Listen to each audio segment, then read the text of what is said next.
Boa noite a todos. Boa noite. Os presentes e os que sintonizam.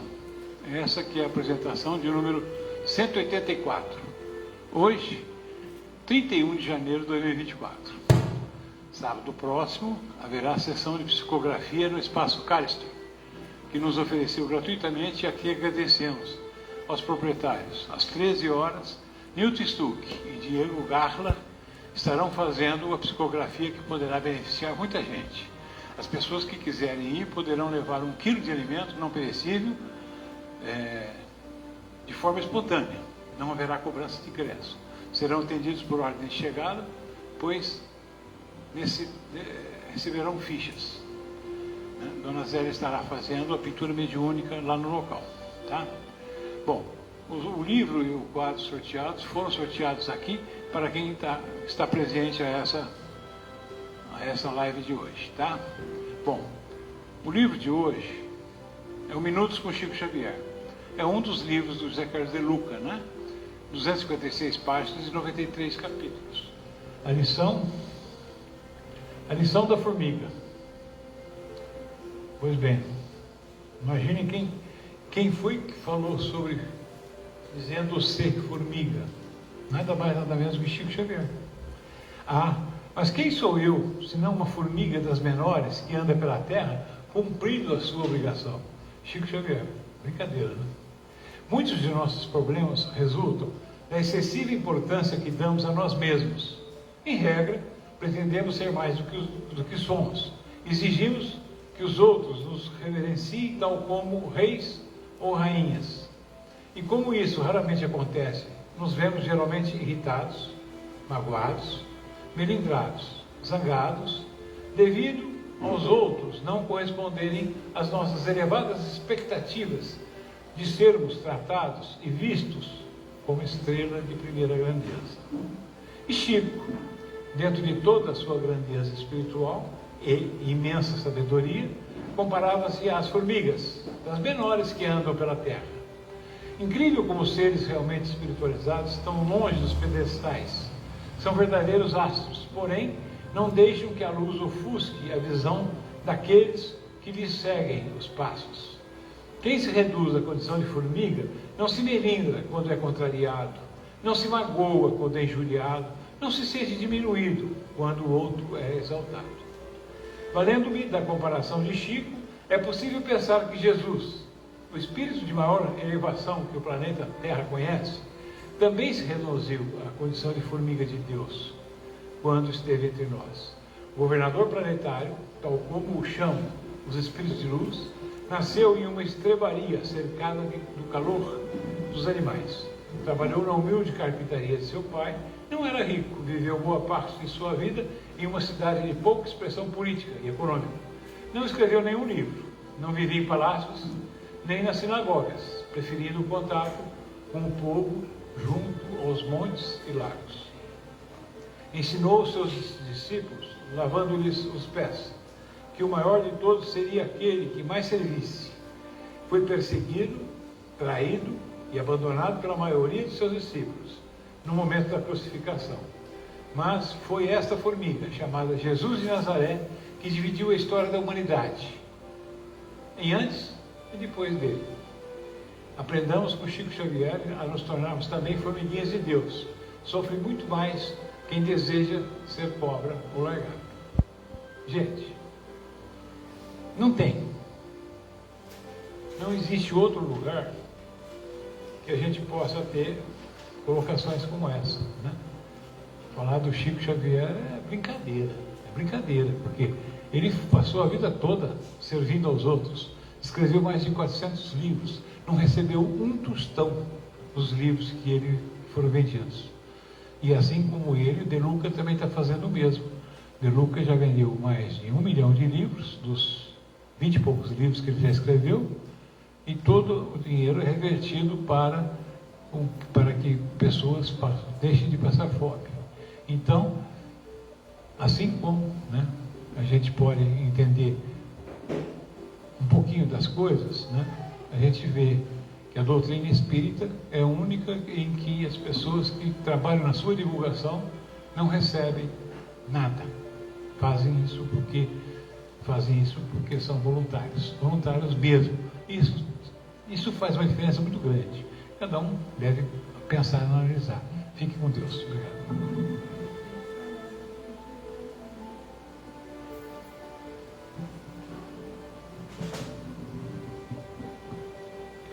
Boa noite a todos. O Evangelho de hoje é o capítulo 17, Sede perfeitos. E o item é o dever. Instruções dos Espíritos. Quem vai nos falar é Lázaro, Paris, 1863. O dever é a obrigação moral. O que é a obrigação moral?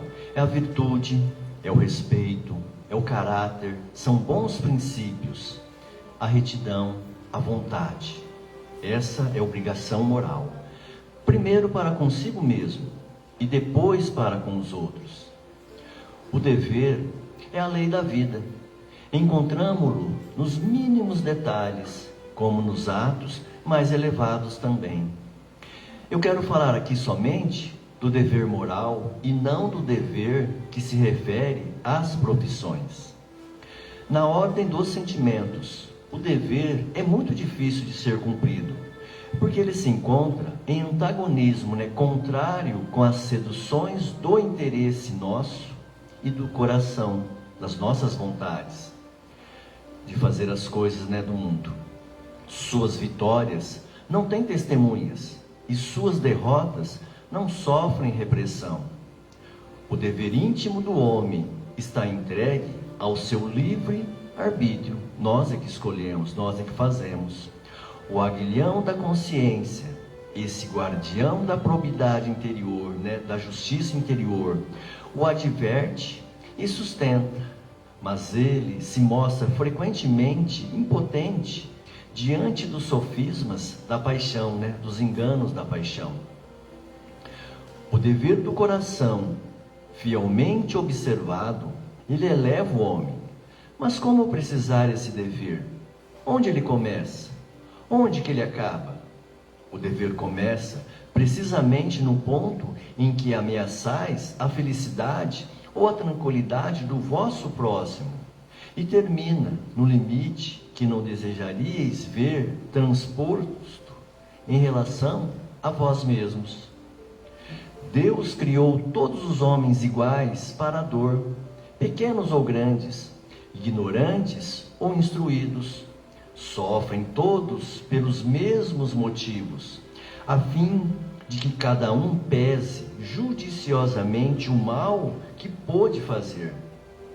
Não existe o mesmo critério para o bem que se faz, que é infinitamente mais variado nas suas expressões.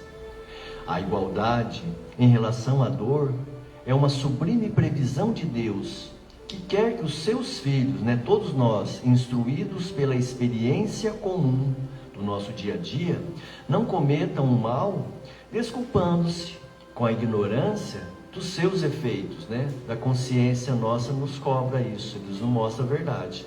Se fazemos errado, ela nos mostra, e o certo também. O dever é o resumo prático de todas as especulações morais. É uma intrepidez, é uma dificuldade da alma, que enfrenta as angústias da luta do nosso dia a dia. É austero e dócil, pronto a dobrar-se às mais diversas complicações, mas permanecendo inflexível diante de suas tentações.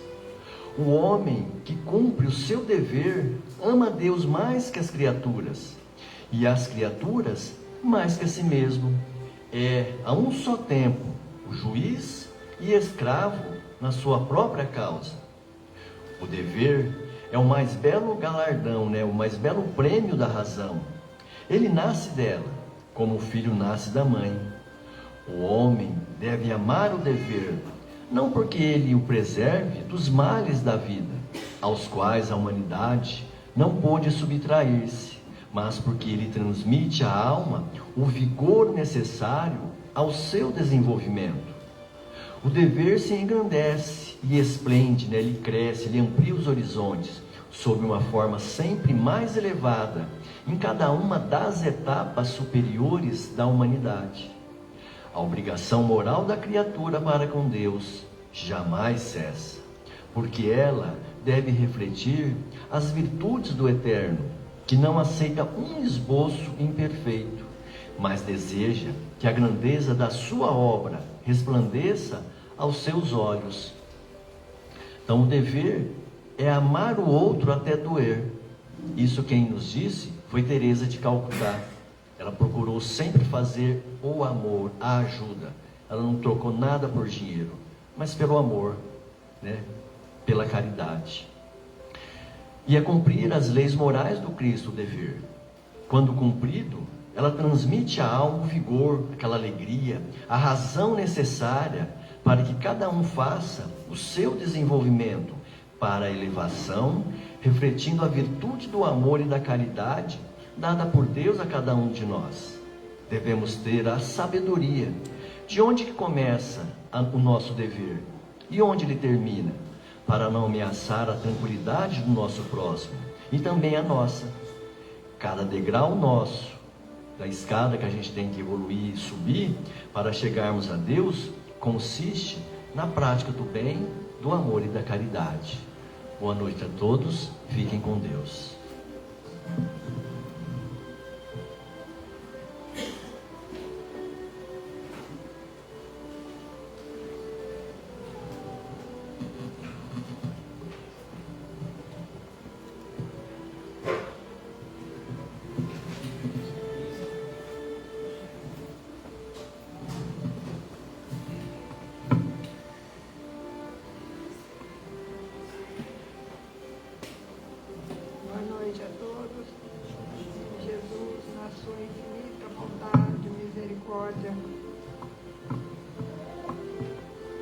Consiga tocar o nosso coração, para que a gente possa entender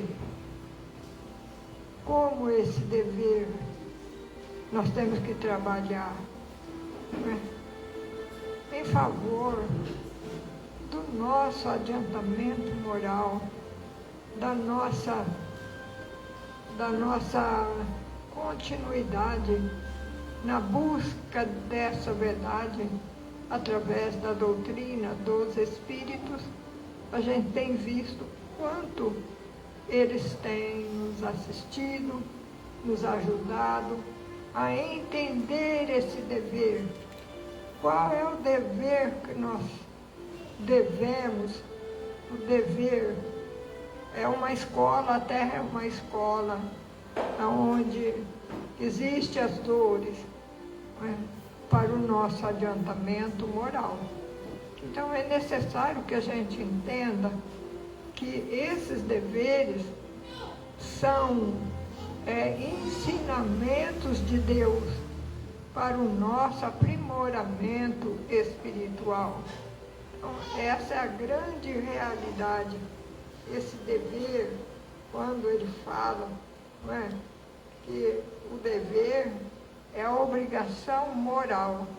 Que é a obrigação moral diante de si mesmo primeiro e dos outros em seguida. Então nós temos, por que nós estamos aqui? Né? Essa grande família espiritual. Porque nós temos deveres e obrigações. Porque senão nós não estaríamos aqui, não é? Então, a hora que a gente começa a entender o mundo espiritual, nós vamos ver que esse dever nada mais é que o dever que nós deixamos de fazer na encarnação passada. Hoje, ele vem muitas vezes como uma provação, como um chamamento para que a gente possa começar a despertar e fazer o dever de casa, como se nós estivéssemos numa escola, num hospital, né, onde essa verdade fosse passada e que a gente está hoje buscando acertar muito mais do que errarmos. Por isso nós estamos aqui nessa casa espírita buscando esse entendimento, essa verdade, para que a gente possa crescer moralmente, né? Deixando o dever é a lei da vida. Ele se encontra no mais ínfimo detalhe, nos menores detalhes, né? Aquilo que a gente acha que não tem importância de fazer para o próximo, aí nós vamos ver quanta importância tem uma coisa que a gente, assim,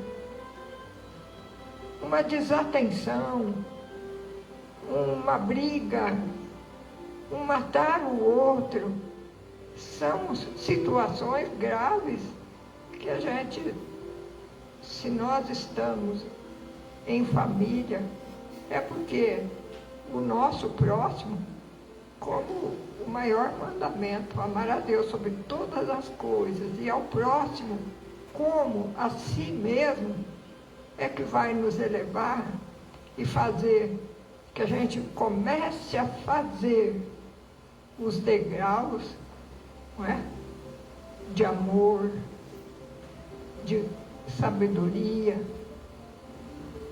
de caridade para com o nosso próximo, para que a gente possa chegar até Deus. Então, olha a importância do nosso próximo. Como o próximo é importante, gente. Não façamos aos outros aquilo que a gente não quer que seja feito, né? Para qualquer um de nós. Então, essa é a grande responsabilidade nossa. Amar, como o Marcos disse, né? Teresa de Calcutá nos deixa bem claro que o amor é o maior remédio sobre a face da terra para o nosso adiantamento moral. Então, amar é tão difícil, né, que hoje torna-se uma das lições mais importantes do nosso Evangelho.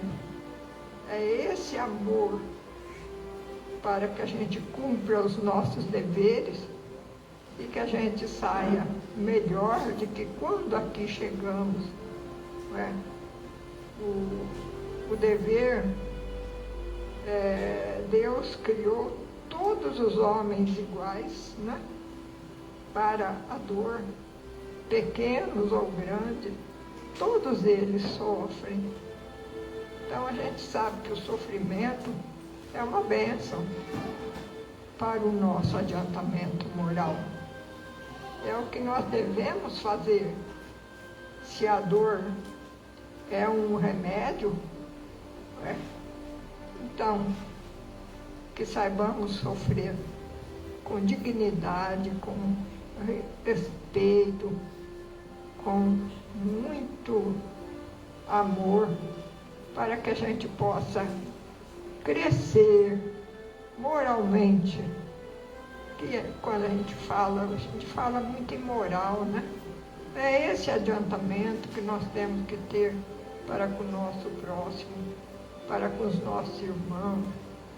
E é um tempo de reconhecimento, de sentimento, buscando assim a verdade do nosso Divino Mestre Jesus, quando ele vem nos explicar as lições de amor, né, prestadas aqui para a compilação do Evangelho.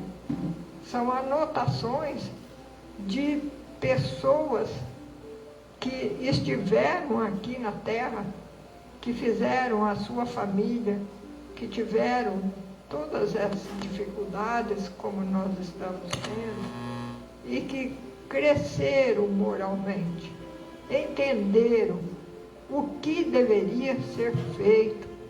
E eles fizeram, e chegando no mundo espiritual, eles podem, com o maior respeito e dignidade, nos deixar por escrito essas mensagens para que a gente possa ler e entender e fazer, né? Então está aqui a espiritualidade maior nos deixando por escrito tudo isso para que a gente tenha em quem confiar, como ele fala aqui, vida plena, né? Do Divaldo e da Joana de Ângeles, ele fala confiança, acredita, nunca duvides da vitória do amor de nosso Pai Celestial, que vela e sustenta o universo. Sempre chegam recursos inesperados nos momentos difíceis das provações humanas, mesmo quando não solicitados. Olha, eles estão nos amparando a todo momento. A gente nem pede, mas a espiritualidade já sabe das nossas dificuldades, das nossas necessidades, então já nos oferta esse remédio abençoado para o nosso adiantamento. Olha, a espiritualidade com tanto amor, né? Nos ajudando, nos trazendo essa informação maravilhosa, não é? Ele promete o amor à medida que nós vamos crescendo, que nós vamos entendendo cada vez mais a espiritualidade, não é? Nos ajuda com todo esse amparo, através das lições de amor, de essa prestação desse serviço maravilhoso do mundo espiritual, eles aprendendo através, dos médiuns, que são os intermediários que recebem a comunicação dos espíritos. Então, nós temos a capacidade para escrever, para escutar o que eles estão nos passando.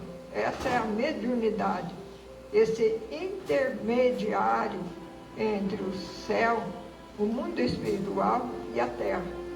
Então, quanta importância! O importante é sempre confiar na divina providência, que jamais erra ou esquece do amor a toda a criação. Olha que lindo, gente! Quanto amor Deus tem por todos nós, né? E a gente despreza tanto. Nós não temos que desprezar, não. Nós temos que amar, sermos gratos para com o mundo espiritual, para com os espíritos que tanto têm feito por todos nós, não é? Antevendo as dores do mundo, eles já estão apostos a nos orientar, a nos governar, a nos assistir. Então, olha a importância dos espíritos e de nós todos, que temos que respeitá-los e não duvidar, não esquecer que eles são verdadeiros, que eles estão vivos e não mortos. Mortos somos nós. Agora, o mundo verdadeiro, o mundo espiritual, gente. Então, todas as informações que eu recebo são de pessoas que já viveram tão próximos. Meu pai mesmo é um espírito que vem me dar muitas informações. Então, eu não tenho como duvidar de espírito. Aliás, que eu nunca duvidei, porque eu falo, eu vivo nos dois mundos ao mesmo tempo. Então, tanto aqui quanto lá, eu sei. E o que os espíritos estão passando, o que os espíritos estão me falando. Olha, a pintura, que maravilha, não é, gente? Não é porque eu faço, mas que é bonito, não é? Traz um amor, uma paz, uma felicidade, né?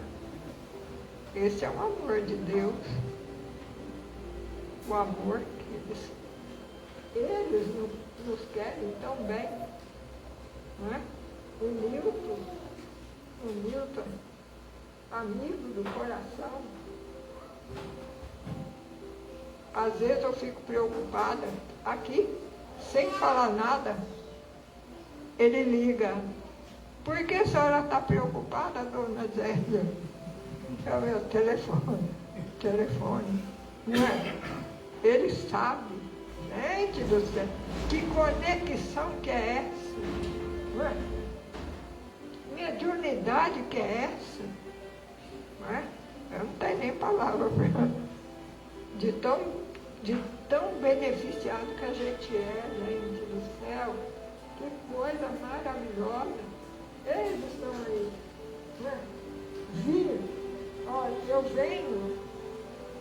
nunca tive conhecimento desse espírito, mas um dia que eu estava na mesa da cozinha e ia expor a pintura que eu fiz, em outra casa ia fazer uma reunião, e aí eu estava na cozinha preparando as pinturas que eu tinha, o espírito chega e o giz pastel oleoso, você passa assim no dedo, ele fixa no dedo. E aí ele falou 3 vezes, passa no dedo. Aí eu passei o giz no dedo, e aí ele começou a desenhar rostos numa rapidez incrível, não é? E aí ele fala, olha, eu nasci no Japão, mas eu morava nos Estados Unidos. Fui convocado para a guerra no Vietnã. E essa guerra não deveria nunca de ter acontecido. Foi uma guerra insana. Mas hoje eu trago as flores e as cores para alegrar o seu mundo. Ele assina. Não é? Então ele assina. O Vincent foi a mesma coisa. De onde eu conheci esse artista? Da onde? De encarnações passadas, que nós vivemos juntos, não é? Lá na Holanda, para aqueles lados lá, eu trago. E quando meu filho foi para a faculdade, eu me senti muito sozinha, porque eu só tenho ele. Aí entrei numa depressão horrível. E aí fui no doutor Alexandre, tratei com ele, e o Vicente começou se aproximou e começou a pintura. Aí comecei a pintar, né? E agora não para mais, né? Então é assim, é todo um preparo, um amor tão grande. Gente do céu. Aí eu falo, você não vai acreditar em espírito? Mas não tem como não acreditar, gente do céu. Busca Deus, busca Jesus. Como eu estou buscando, que coisa maravilhosa. Vem quinta-feira, vem amanhã. Luiz, né? É um médium que veio de Valinhos, está com a gente. Quanta informação ele tem capacidade para passar. Então, não perder tempo não, porque são informações. O mundo espiritual, ele tem informações novas todos os dias. Então, nada, a gente não diz amém, amém fecha. E é aberto, porque as informações vão vir a qualquer momento. nós estamos aqui para, né, receber as mensagens. Então, confiança na ordem universal. Tudo possui finalidade específica e vinculação com a divindade. Olha lá. Na ordem universal, tudo possui finalidade. Tudo tem uma finalidade. E a espiritualidade está aí para nos abençoar, nos ofertar.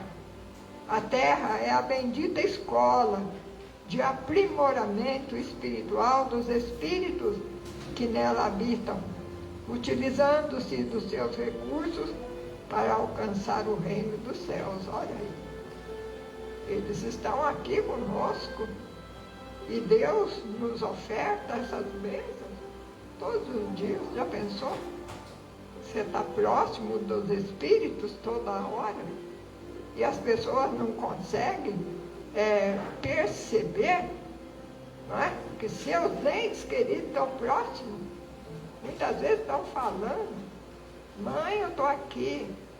A pessoa não percebe. Às vezes percebe um arrepio, não é? Qualquer coisa. Busca. Não vai falar que você foi assim, agraciado. Não existe, né? Existe a oportunidade de crescer, de entender, de buscar. Essa firmeza, busca. Não tem conhecimento, minha família é de padre e de freira, mas deixa para lá. Eles tiveram essa crença. Desde que eu me conheço por gente, eu sempre fui diferente. E fui na igreja ali e busquei, me ajuda, padre, para mim entender o que eu sinto. Isso é mistério. Eu falei: fica com o seu mistério, porque eu vou buscar, porque é impossível que dentro da terra não tem uma explicação para aquilo que eu estou sentindo. E aí deixei ele falando sozinho e vim para a doutrina espírita. Mais de 50 anos estou aqui. Não é? Feliz da vida. Porque, já fazer essas pinturas com o dedo. Você ficou cansado? Não. Quantos minutos? 9 a 15 minutos. 9 a 15 minutos. Minuto. Não é hora, não é dia. Não, minuto. Não é? Tá pronto. E aí? Não é? É Deus. Acredito muito em Deus, em Jesus. Choro de ver o homem perder tanto tempo numa maravilha de informação, de explicação. Quantas mediunidades poderiam estar sendo auxiliadas, sendo trabalhadas hoje em favor do próximo, em favor do nosso próximo, do nosso irmão doente, das necessidades que a Terra vem passando. Aí nós conseguiríamos desfazer a guerra. A guerra é o pensamento, né, que ainda nos atormentam. A gente precisa gastar esse pensamento de vingança, de horror que a gente pensa, de maldade, de guerra, de coisas ruins. Vamos tirar tudo isso do nosso pensamento, porque esse pensamento, ele não dissolve, ele vai aqui para o nosso globo, aqui em cima, e aí ele não dispersa. São miasmas, são sujeiras que vai cair em cima da nossa cabeça, essa porcariada. Como o quê? Como doença, como guerra, como... Você está pensando? você está trabalhando aqueles espíritos malvados a fazerem cada vez mais maldade, mais doença trazendo.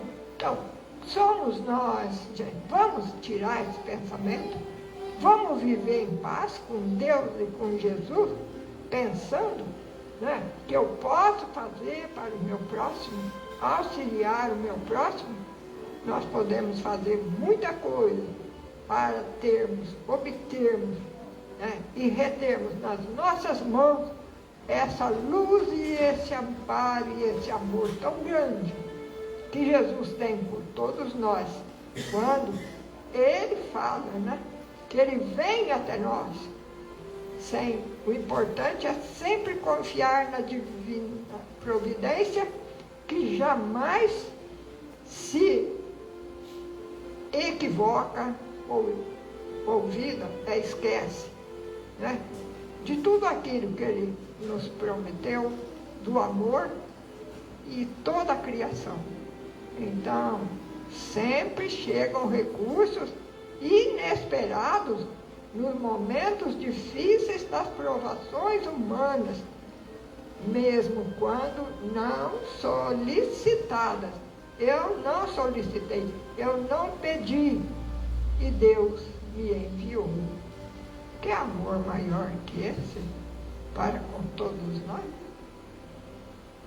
Para aquele que só sabe matar, Deus também está auxiliando e atuando sobre ele. Cabe ele pedir. Eu vou sair dessa condição para que eu possa estar com Jesus no meu coração e mais próximo de meu Pai, que é Deus. E tudo nós podemos. Vamos pensar e vamos nos modificar. Que Deus nos abençoe, nos proteja e que o alto nos dê a coragem necessária, né? E o Newton, sábado, nós vamos estar juntos. E pode ir.